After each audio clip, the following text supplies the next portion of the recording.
차가운 바람이 옷깃을 여미게 하던 2014년의 어느 겨울날을 기억하십니까?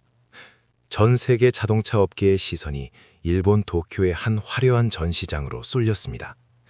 카메라 플래시가 쉴 새 없이 터지는 가운데 일본의 자존심이라 불리는 토요타가 야심차게 내놓은 물건이 모습을 드러냈습니다. 바로 수소차 미라이였습니다. 미라이는 일본어로 미래라는 뜻입니다. 이름 그대로 그들은 이 차가 곧 다가올 인류의 미래가 될 것이라고 확신했습니다. 현장에 있던 수많은 전문가들이 탄성을 질렀습니다. 20년 넘게 자동차 부품 공장을 운영하며 잔뼈가 굵은 김 사장님도 그 뉴스를 보며 무릎을 치셨습니다.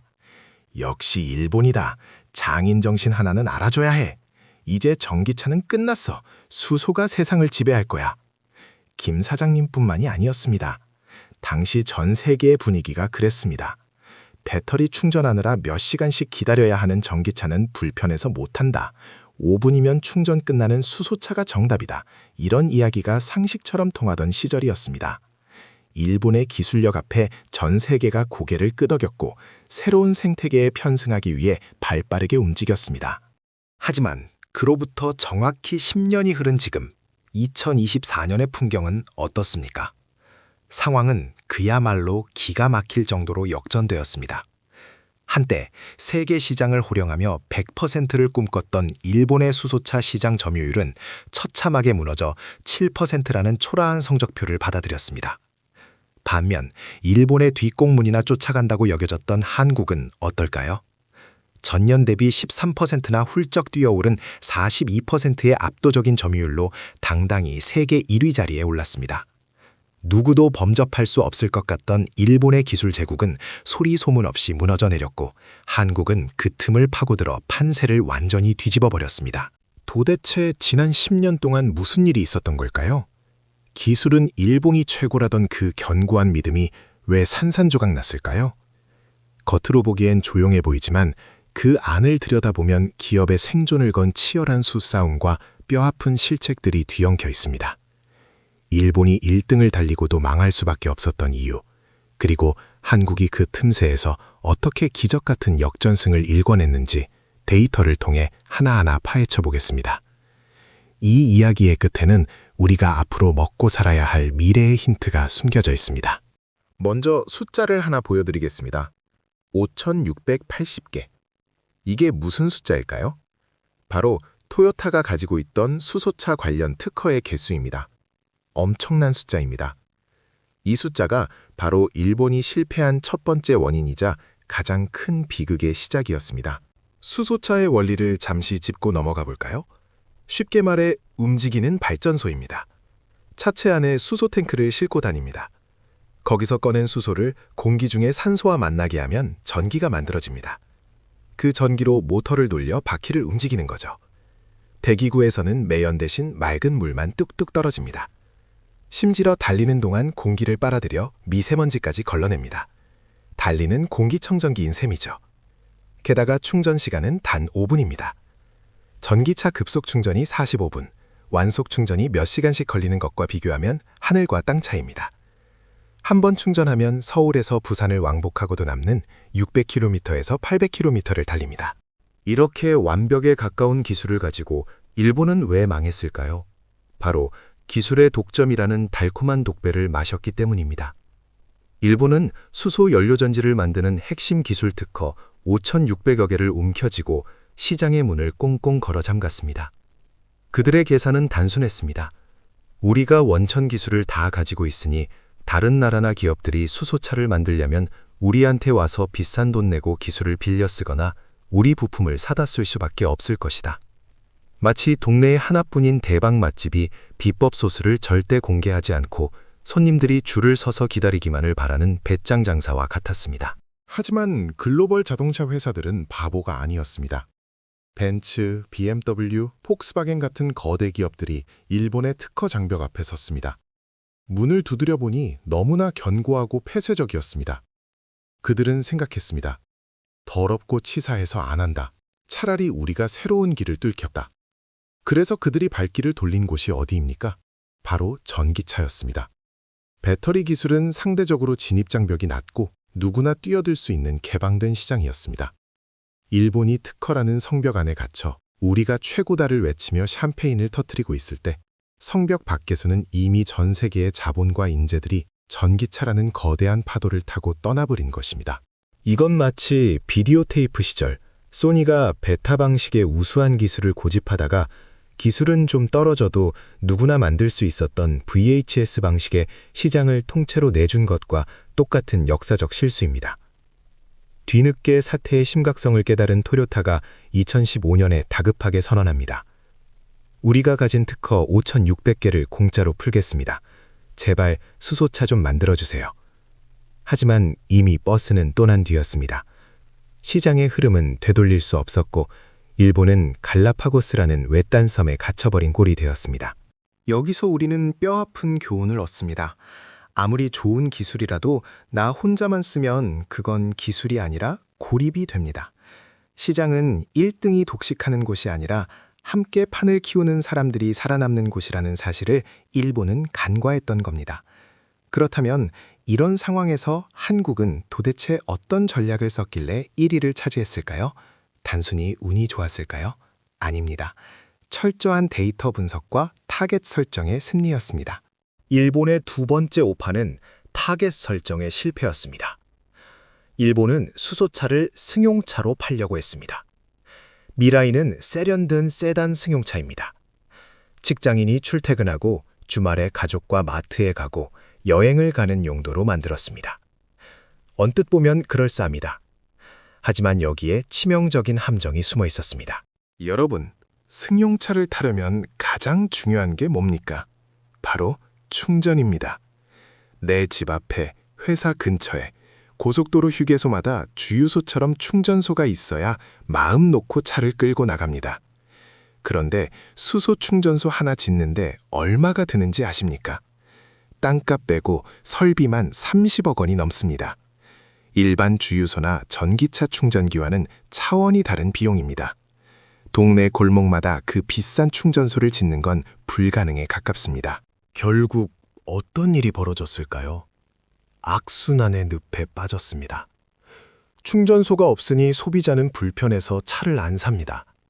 차가 안 팔리니 기업은 적자 날 게 뻔한 충전소를 안 짓습니다. 2024년 현재 수소차의 천국이라던 미국 캘리포니아주에 수소 충전소가 몇 개나 있을까요? 고작 54곳입니다. 그 넓은 땅덩어리에 54개라니 말 다했죠. 심지어 그 충전소들마저 툭하면 고장나고 수소 공급이 끊겨서 운전자들이 도로 위에서 오도 가도 못하는 비극이 벌어졌습니다. 수소 가격은 2년 만에 3배나 폭등했습니다. 기름값보다 비싼 수소를 넣으려고 1시간씩 차를 몰고 가서 줄을 서야 하는 상황. 누가 이런 차를 사겠습니까? 여기서 한국의 현대차는 완전히 다른 질문을 던졌습니다. 수소차의 장점인 짧은 충전시간, 긴 주행거리, 그리고 엄청난 힘. 이걸 가장 절실하게 필요로 하는 사람이 누구일까? 그들은 도심의 직장인이 아니었습니다. 바로 트럭 기사들이었습니다. 이 지점에서 한국의 전략은 소름 끼칠 정도로 영리했습니다. 승용차 시장을 과감하게 포기하고 상용차, 즉 대형 트럭 시장으로 돈을 돌린 겁니다. 왜 트럭일까요? 화물 트럭의 운행 패턴을 한번 생각해 보십시오. 트럭은 승용차처럼 기분 내키는 대로 아무데나 가지 않습니다. 정해진 물류센터에서 짐을 싣고 정해진 고속도로를 파고 정해진 차고지로 돌아옵니다. 동선이 뻔하다는 겁니다. 이게 무슨 뜻일까요? 전국 방방곡곡에 비싼 충전소를 수백 개 지을 필요가 없다는 뜻입니다. 트럭들이 모이는 물류 거점, 항만, 대형 차고지 옆에만 확실한 충전소를 딱 지어두면 해결됩니다. 인프라 비용을 획기적으로 줄이면서도 효율은 극대화할 수 있는 거죠. 게다가 트럭 기사님들에게 전기 트럭은 그림의 떡입니다. 한번 상상해 보세요. 20톤짜리 짐을 싣고 부산까지 가야 하는데 전기 트럭으로 가려면 배터리 무게만 몇 톤이 나갑니다. 배터리가 무거우면 정작 돈이 되는 화물을 덜 실어야 합니다. 짐 싣고 돈 벌려고 타는 차인데 배터리 싣고 다니느라 짐을 못 싣는 모순이 생기는 겁니다. 게다가 충전 시간은 또 어떻습니까? 1분 1초가 돈인 기사님들에게 휴게소에서 3시간씩 충전하고 있으라면 그날 일당은 다 날리는 겁니다. 하지만 수소는 다릅니다. 가볍습니다. 연료전지는 배터리보다 훨씬 가벼워서 짐을 더 많이 실을 수 있습니다. 충전 5분에서 10분이면 끝납니다. 화장실 다녀오고 커피 한 잔 마시면 다시 부산까지 쏠 수 있습니다. 한국은 바로 이 점을 파고들었습니다. 승용차는 전기차가 되새일지 몰라도 트럭과 버스 같은 상용차는 무조건 수소다. 이 판단이 정확하게 맞아떨어진 겁니다. 이 결과가 어떻게 나타났을까요? 2020년 9월, 한국은 세계 최초로 양산형 수소 대형 트럭 엑시언트를 스위스로 수출했습니다. 유럽의 콧대 높은 자동차 회사들도 엄두를 못 내던 일을 해낸 겁니다. 그리고 올해 1월, 충격적인 데이터가 발표되었습니다. 스위스, 독일, 프랑스 등 유럽 5개국에서 한국산 수소 트럭 165대가 달린 누적거리가 무려 2천만 킬로미터를 돌파했습니다. 2천만 킬로미터. 감이 잘 안 오시죠? 지구 둘레를 500바퀴나 돈 거리입니다. 단순히 차를 많이 판 게 아닙니다. 유럽의 대형 마트 체인들이 새벽마다 신선한 우유와 채소를 나르는데 한국 트럭을 쓰고 있습니다. 험준한 알프스 산맥을 넘나들며 내구성을 입증했습니다. 이 트럭들이 디젤 대신 수소를 쓰면서 줄인 탄소 배출량이 1만 3천 톤입니다. 소나무 150만 그루가 1년 동안 빨아들여야 하는 엄청난 양의 매연을 없앤 셈입니다. 일본이 좁은 도심에서 승용차 몇 대 팔아보겠다고 아등바등할 때 한국은 유럽의 고속도로와 물류 현장을 장악해버린 것입니다. 이것은 단순한 기술의 승리가 아닙니다. 누구에게 팔 것인가를 정확히 꿰뚫어본 전략의 승리였습니다. 일본은 연구실 안에서 완벽한 기계를 만드는 데만 몰두했지만 한국은 그 기계가 실제로 굴러갈 도로와 사람을 먼저 생각했던 겁니다. 하지만 여러분, 여기서 박수만 치고 끝낼 일이 아닙니다. 우리에게도 어두운 그림자가 들이우고 있습니다. 한국이 1등을 했다고 해서 이 게임이 끝난 게 아닙니다. 오히려 지금부터가 진짜 생존을 건 전쟁의 시작입니다. 왜일까요? 데이터를 보면 등골이 서늘해지는 지점이 있습니다. 첫 번째 위협은 바로 중국입니다. 중국의 움직임이 심상치 않습니다. 우리가 유럽에서 성과를 내는 동안 중국은 자국 내 시장을 무기로 무섭게 성장했습니다. 전 세계 수소 상용차 시장 점유율을 국가별로 보면 중국이 이미 48% 가까이 차지한다는 통계도 있습니다. 물론 대부분 중국 내부에서 팔린 것이지만 그 막대한 내수 시장을 바탕으로 기술을 쌓고 덩치를 키우고 있습니다. 중국 정부의 무자비한 보조금 지원을 등에 업은 중국산 수소 트럭들이 저렴한 가격을 무기로 세계 시장에 쏟아져 나온다면 우리가 쌓아올린 이리저리는 순식간에 위태로워질 수 있습니다. 마치 태양광 패널 시장이나 배터리 시장에서 중국이 저가 공세로 시장을 잠식했던 악몽이 떠오르는 대목입니다. 두 번째는 우리 내부의 문제입니다. 화려한 수출 실적 뒤에 가려진 국내의 현실은 처참하기 그지없습니다. 수소차를 믿고 구매한 국내의 기사님들과 운전자들의 원성이 하늘을 찌르고 있습니다. 충전소가 너무 없다. 가면 맨날 고장이다. 수소값이 너무 올라서 기름값보다 비싸다. 이런 하소연이 매일 터져 나옵니다. 실제로 국내 수소 충전 인프라는 여전히 턱없이 부족합니다. 정부가 보조금 주면서 차는 사라고 부추겼는데 막상 차를 사고 나니 충전할 곳이 없어 발을 동동 구르는 상황입니다. 충전기 부품 하나 고장나면 수리하는데 몇 주씩 걸립니다. 그동안 차는 멈춰서고 할부금은 꼬박꼬박 나갑니다. 생계형 트럭 기사님들에게 하루 운행 정지는 곧 가족의 생계가 끊기는 것과 같습니다. 정부 정책 믿고 샀는데 우리가 마루타냐라는 분노 섞인 절규를 우리는 뼈아프게 받아들여야 합니다. 시스템을 만드는 것도 중요하지만 그것을 유지하고 책임지는 것은 더 중요합니다.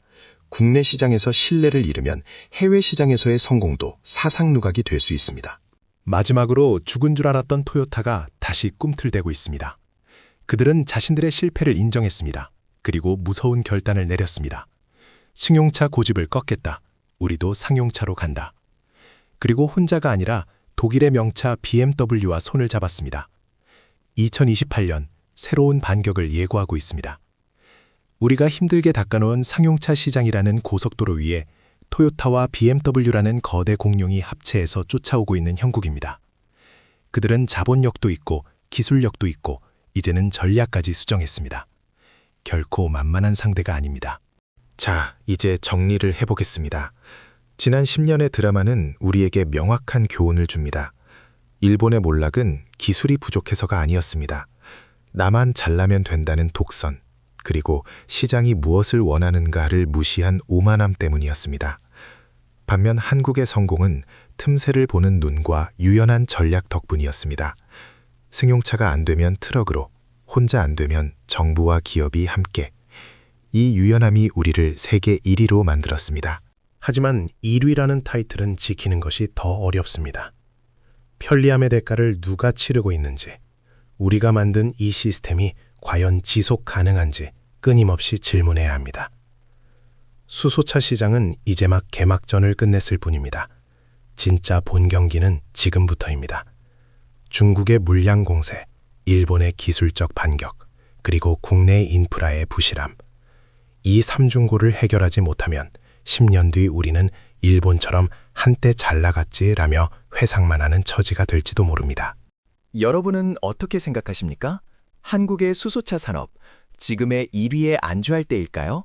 아니면 위기감을 느끼고 신발끈을 다시 조여매야 할 때일까요? 확실한 것은 새삼은 우리가 잠시 숨을 고르는 사이에도 무서운 속도로 변하고 있다는 사실입니다. 어제의 승자가 내일의 패자가 되는 일은 경제전쟁터에서 너무나 흔한 일입니다. 지금 이 순간에도 전국의 도로 위를 달리는 수소 트럭 기사님들의 땀방울이 헛되지 않도록, 그리고 우리 아이들이 마실 공기를 지키기 위해 시작된 이 거대한 도전이 용두사미로 끝나지 않도록 정부와 기업, 그리고 우리 모두가 냉철하게 현실을 직시해야 할 시점입니다. 과연 10년 뒤의 승자는 누가 될까요? 그 답은 오롯이 지금 우리의 선택에 달려 있습니다. 어려운 경제 이야기, 하지만 우리 삶과 직결된 이야기, 데이터 뒤에 숨겨진 사람들의 이야기를 계속해서 파헤쳐 드리겠습니다. 다음 시간에는 또 다른 산업 현장의 뜨거운 이슈를 들고 찾아오겠습니다. 감사합니다.